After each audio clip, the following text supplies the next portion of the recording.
الحمد لله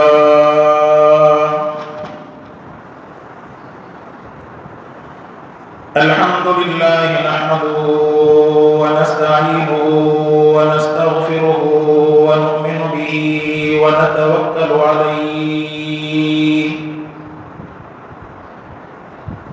ونعوذ بالله من شرور أنفسنا ومن سيئات أعمالنا من يهده الله فلا مضل له ومن يضلله فلا هادي له وأشهد أن لا إله إلا الله وحده لا شريك له وأشهد أن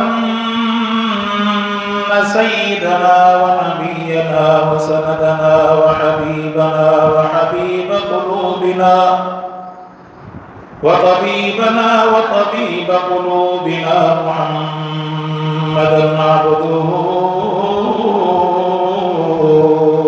ورسوله أما بعد فأعوذ بالله من الشيطان الرجيم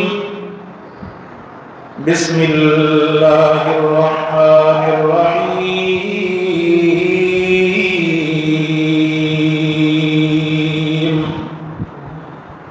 لقد رضي الله عن المؤمنين إذ يبايعونك تحت الشجرة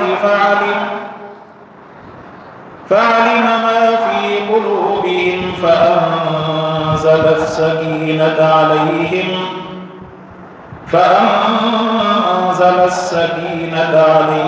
وأثابهم فتحا قريبا صدق الله العلي العظيم صلاة شریف اللہ اللہ تبارک و تعالی جو فضل و احسان ہے جمعۃ المبارک جی ہمیں اللہ سائیں پہریاں حاضر کی درن میں اللہ پاک مسجد کے اندر حاضری کی توفیق عطا فرمائی ہے اللہ پاک کا دعا ہے اللہ سے اساں دے اجر کے بیان کے پنجے گھر میں قرآن مقدس کے ٻدھڻ کے پنجی بارگاہ میں قبول فرمائے آئین دنیا کے اندر انسان کے لائے نیکی دا رستہ یہ ہے اللہ کے گھر میں اچھی کرے رب کے یاد کر نماز جو اہتمام پنجے گھر کے اندر قرآن مقدس کی تلاوت اہڑے نمونے سے جمعۃ المبارک کے ڈینہں میں سونے ربی صلی اللہ علیہ وسلم جن دے متھاں درود شریف کے پڑھن یا وڈے میں وڈی فضیلت ہے دعا ہے اللہ پاک اساں جے نصیب میں یہ درود نمازوں قرآن پاک کی تلاوت کے اللہ سائیں لکھن فرمائے عمل کرنے کی توفیق نصیب فرمائے حضرت عثمان رضی اللہ تعالی عنہ رسول اللہ صلی اللہ علیہ وسلم جن جا پیارا شاگرد پیارا صحابی سائیں جن جا نیانا ہویا اللہ تبارک و تعالی حضرت عثمان رضی اللہ تعالی عنہ جن کے وہ عظمت وہ مہربانی نصیب فرمائی جیکا بیکے کے بے نصیب نتی بیکے جے حصے میں لائی پان کریم صلی اللہ علیہ وسلم جن جو 4 نیانیوں ہیں انہوں میں ہکڑی نیانی 4 نیانیوں ہیں 4 فرزند یکے بعد دی کرے جوانی جو عمر میں پہنچنا کھا پہریاں اللہ کے پیارا تھی ویا 4 نیانیوں انہوں رسول اللہ صلی اللہ علیہ وسلم جن ہکڑی نیانی تا اما فاطمہ رضی اللہ تعالی عنہ حضرت سیدنا علی المرتضی رضی اللہ تعالی عنہ جن کے نکاح میں بیان فرمائی اے بنیانیوں یکے بعد دی کرے مانا ایک کھاں بعد میں بھی چونکہ بن بینرن جو ابتدا جو ذکر ہے اللہ پاک فرمائے وَإِذْ تَقُولُ لِلْمَلَائِكَةِ إِنِّي جَاعِلٌ فِي الْأَرْضِ خَلِيفَةً قَالُوا أَتَجْعَلُ فِيهَا مَن يُفْسِدُ فِيهَا وَيَسْفِكُ الدِّمَاءَ وَنَحْنُ نُسَبِّحُ بِحَمْدِكَ وَنُقَدِّسُ لَكَ قَالَ إِنِّي أَعْلَمُ مَا لَا تَعْلَمُونَ एक मर्द वटे एक वक्त में निकाह में रहण की शरीयत में इजाज़त ना है। पाण सल्लल्लाहु अलैहि वसल्लम जन एकड़ी न्याणी जो निकाह हज़रत उस्मान रज़ी अल्लाह ताला अन्हु जन सां करणु फरमायो।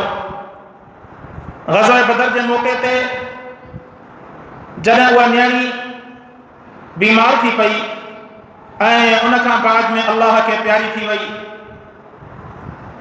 रसूलुल्लाह सल्लल्लाहु अलैहि वसल्लम जन उन जे विसाल खां बाद में ॿी न्याणी बि साईं जन हज़रत उस्मान रज़ी अल्लाह ताला अन्हु जन के निकाह में ॾियणु फरमाई। ऐं इहे ॿ न्याणियूं साईं जन जी हयातीअ में हज़रत उस्मान रज़ी अल्लाह ताला अन्हु जन वटि निकाह जी मौजूदगीअ में अल्लाह के प्यारी थी वई।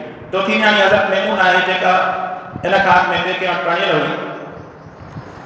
हज़रत उस्मान रज़ी अल्लाह ताला अन्हु जन जो हया ऐं उन जो अमल उन जी सफ़ा रसूलुल्लाह सल्लल्लाहु अलैहि वसल्लम जन खे एॾी प्यारी हुई जो पाण सां जन फरमायो त उस्मान मूं वटि जेकॾहिं बग़ैर निकाह जे हिन वक़्त में बि अञा टी न्याणी बि हुजे हा त मां उन जो निकाह हुजे तो उस्मान सां कराइणु फरमाया हा।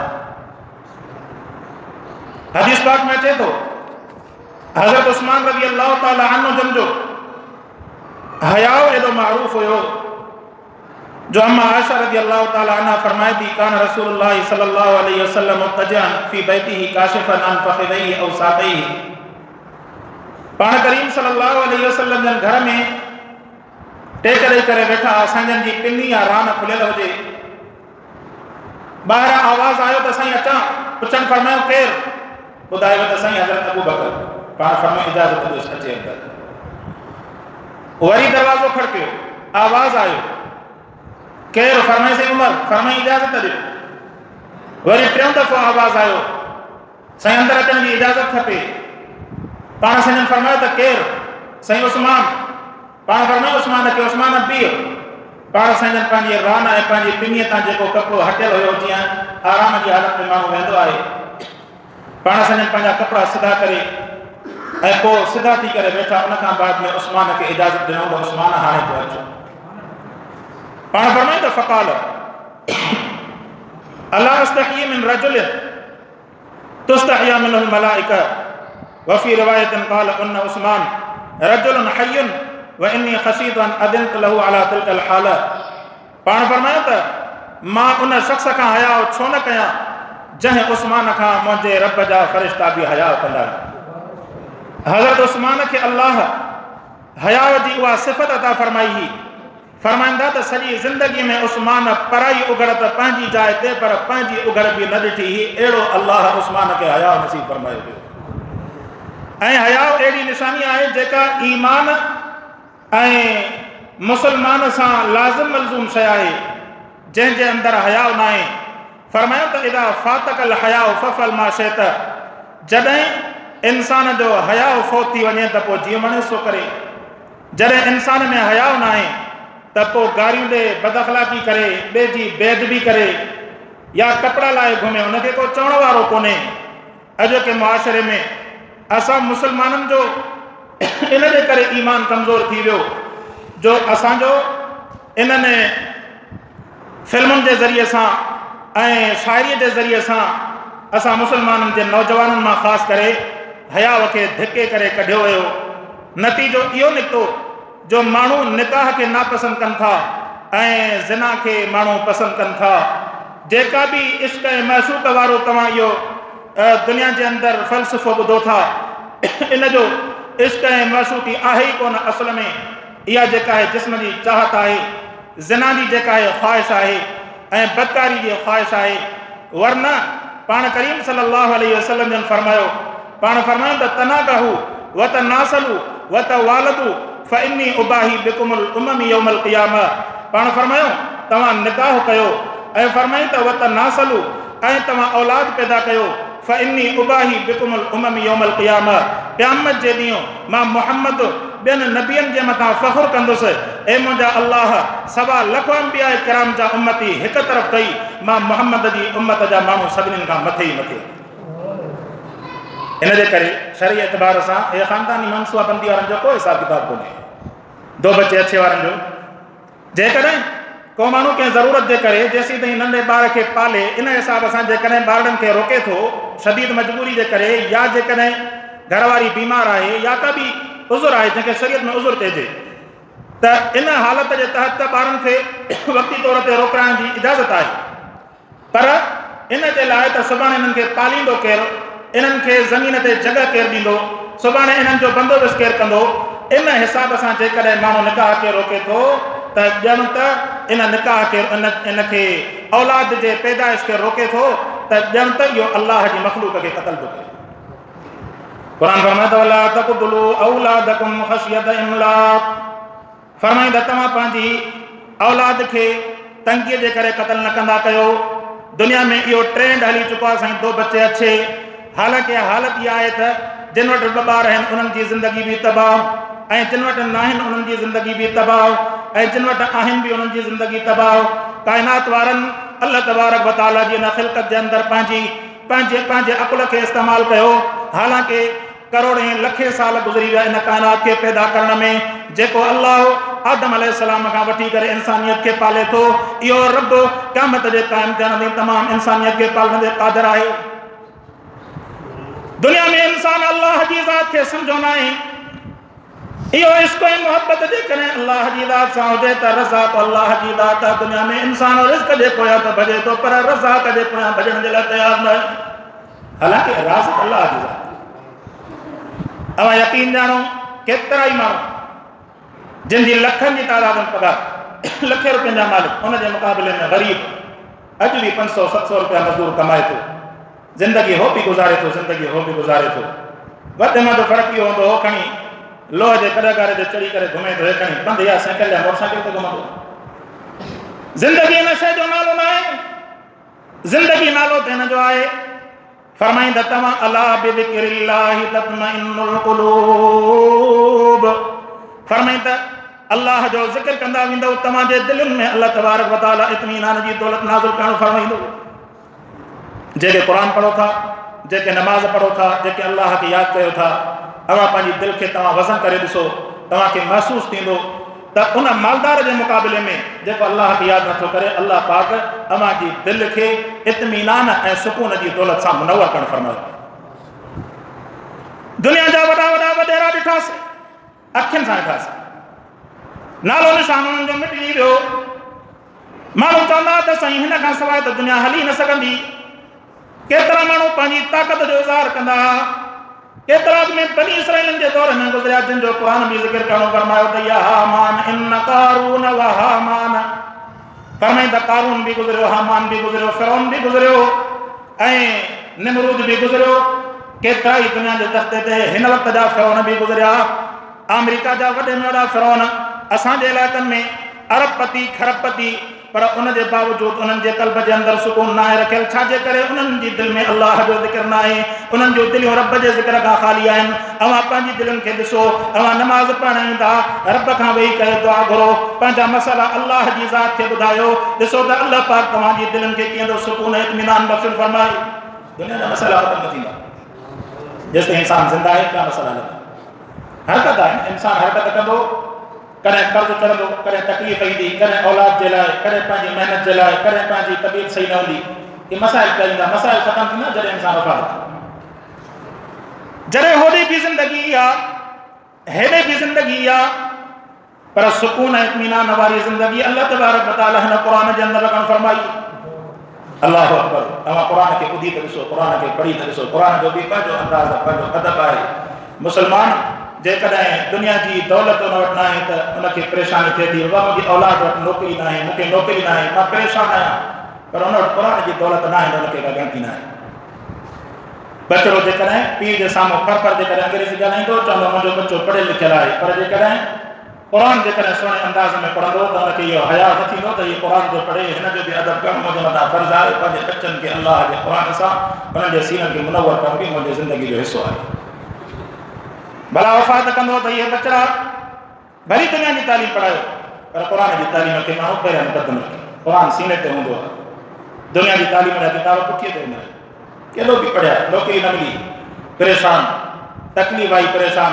उन खां अलावा ॿियूं केतिरियूं बीमारियूं, फ़साद, नफ़्स जो किबर, वॾाई, अबेरमा जो अदब न, घर जे अंदरि अख़लाक़ न, ॻाल्हाइण जी तकलीम न।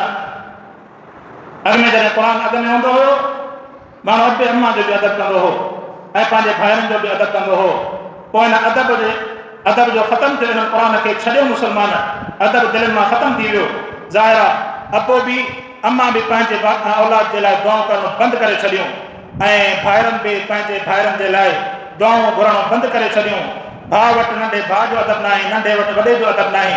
अॻ में नंढो वॾनि जी महफ़िल में वेंदो ई कोन हुयो, बुरो सम्झो वेंदो हुयो। वॾा वेठा आहिनि कीअं विच में विहा, अॼु नंढो अॻ में थो वेहे। अॻ में तव्हां ॾिसंदा त जेकॾहिं वॾो हलंदो हुयो त नंढो हुन खां क्रास न कंदो हुयो ताकी वॾो अॻ में हली वञे त पोइ मां वञा। अॼु बेअदबी जी एतिरी इंतिहा आहे जो वॾो भली आहिस्ता हलंदो, हुनजी माण्हू मदद त न कंदो, हुन सां सलाम त न कंदो, हुन सां ख़ुशामदीद त न कंदो, पर उन खां अॻ में नथो वेंदो ताकी उनखे ॿुधाईंदो त बाबा मां तोखां ज़ोर आहियां, मां ॾाढो आहियां, मुंहिंजे अंदरि जेका आहे रोशन ख़्याली वधीक अची वई आहे, तुंहिंजो अख़लाक़ तुंहिंजो एतिराम वटि मुक़दम आहे। मुअर्रिख़ कनि त हज़रत उस्मान रज़ी अल्लाह ताला अन्हु जन खे अल्लाह पाक हया जो मंबा फरमायूं त रसूलुल्लाह सल्लल्लाहु अलैहि वसल्लम जन फरमायो, पाण फरमायूं त जन्नत जे अंदरि अल्लाह हर कंहिंखे पंहिंजो रफ़ीक़ नसीब फरमाईंदो, पंहिंजो दोस्त नसीब फरमाईंदो। पाण फरमायूं त जन्नत जे अंदरि मां मुहम्मद जो जेकॾहिं को रफ़ीक़ हूंदो त उहो सैयदना उस्मान ज़ुन्नूरैन हूंदो, सैयदना उस्मान ज़ुन्नूरैन हूंदो। रसूलुल्लाह सल्लल्लाहु अलैहि वसल्लम जन जंहिंखे दुनिया जे अंदरि जन्नती हुजण जी बिशारत अता फरमाई, सैयदना उस्मान रज़ी अल्लाह ताला अन्हु उन्हनि जे अंदरि 3 नंबर ते आहे। रसूलुल्लाह सल्लल्लाहु अलैहि वसल्लम जन जॾहिं ग़ज़वा तबूक जे मौक़े ते वञनि था पिया, पाण तरबियत ॾियणु फरमायो त जिहाद ते हलूं था, केरु आहे जेको मुजाहिदनि जी मदद करणु फरमाईंदो। हज़रत उस्मान संजन फरमायो, साईं मां 100 उठ माल ऐं सामान समेत पेश कया। पाण वरी ऐलान फरमायो अल्लाह जे रस्ते में को आहे त अञा ॾे। पाण हज़रत उस्मान संजन फरमायो, साईं मां 100 उठ ॿिया ॾिना, 200 उठ ॾियणु फरमाया। पाण रसूलुल्लाह सल्लल्लाहु अलैहि वसल्लम जन मिंबर ते तशरीफ़ खणी आया। पाण फरमायो उस्मान रज़ी अल्लाह ताला अन्हु जन जो ख़ैर एॾो क़बूल थी वियो जो अॼु खां बाद में जेकॾहिं उस्मान को अमल न बि करे तॾहिं बि अल्लाह हुन जे लाइ जन्नत खे वाजिब करणु फरमायो। मदीने में जॾहिं मुस्लमान अचनि था, मदीने में मुस्लमाननि जे लाइ पीअण जो पाणी कोन्हे। बीर माउना हिकिड़ो खूह आहे जेको यहूदियुनि जे हवाले। पाण करीम सल्लल्लाहु अलैहि वसल्लम जन ऐलान फरमायो, केरु आहे जेको इन खूह जे बदिले जन्नत जे अंदरि खूह हासिल करे। हज़रत उस्मान उथी बीठो, साईं मां पहिरियां अधु खूह ख़रीद कयो, उन खां बाद में सॼो खूह हज़रत उस्मान पंहिंजा पैसा ॾेई करे मुस्लमाननि जे लाइ वक़्फ़ करे छॾियो। मुस्लमानो पाणी पीअंदा रहो, क़यामत ताईं उस्मान रज़ी अल्लाह ताला अन्हु खे सफ़ा जूं दुआऊं कंदा रहो। अॼु बि चवनि था मदीने में अहिड़ो मार्केट ऐं अहिड़ो सफ़ा जो को अहिड़ो बंदोबस्तु आहे ऐं उहो घर आहे जंहिं घर ते बिजलीअ जो बिल ऐं ॿियो के जेके यूटिलिटी ज़रूरत जा सामान उन्हनि जो बिल उस्मान साईं जे नाले ते ईंदो आहे। ऐं उन्हनि जो जेको बाग़ आहे, बाग़ जूं खजियूं हज़रत उस्मान रज़ी अल्लाह ताला अन्हु जन जे उन वक़्त खां उन दुआऊं घुरियूं सफ़ा जूं। हज़रत उस्मान जी दुआउनि खे अल्लाह क़बूल फरमायो। अॼु बि मदीने में हज़रत उस्मान साईं जो ख़ैर मुफ़्त में पियो थो वञे। अल्लाह पाक कंदो आहे, अल्लाह साईं इन्हनि सबूरनि ते ज़िंदगी जे मुताबिक़ पढ़ी करे अमल करण जी तौफ़ीक़ अता फरमाए। वाख़िर दाअवाना अनिल हम्दुलिल्लाहि रब्बिल आलमीन।